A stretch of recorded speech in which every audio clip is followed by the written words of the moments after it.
what sold the GM technology to Canadian farmers so much is actually a mistaken knowledge about how the plants function.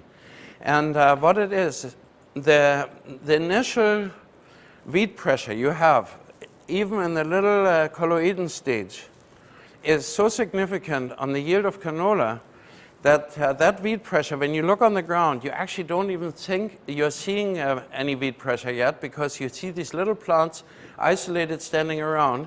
But that is actually when 1/3 of the canola yield is already gone when you have a weedy issue right at the get-go. So the Roundup Ready technology, largely, has helped farmers to overcome this, but they don't understand this, so they think it's based on the gene technology, but it's actually more based on how they apply the herbicide, because the better growers, they are applying herbicide sometimes before seeding, after seeding, before emergence, after emergence, up to the point of flowering. You can use a Roundup, and so that gave you this tool which made it possible for you to have a clean field.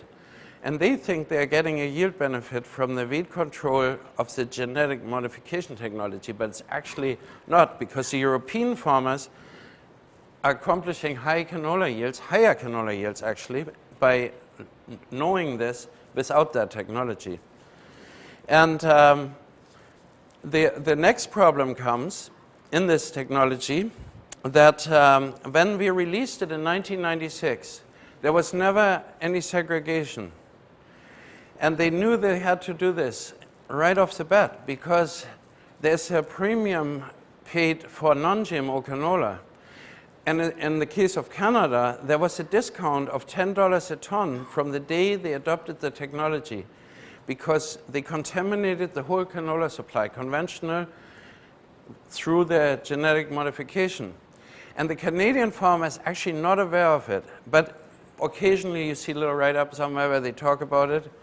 But outsiders know this, because they are buying canola. And the European canola market for Canada disappeared virtually initially, and maybe the door opened in China, because the Chinese weren't either looking or they were allowing it.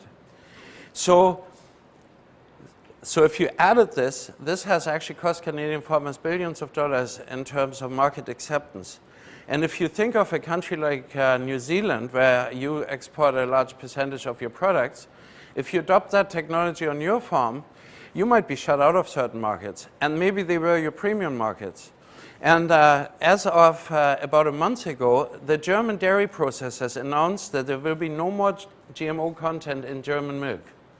And the German farmers are now struggling to find protein sources others than the soya from North and South America, which brought them, every pig in Europe and every dairy cow in Europe gets protein supplement out of the soya meal from the soybeans grown in North and South America, and they're all contaminated, almost all contaminated, with Roundup and then the gene technology.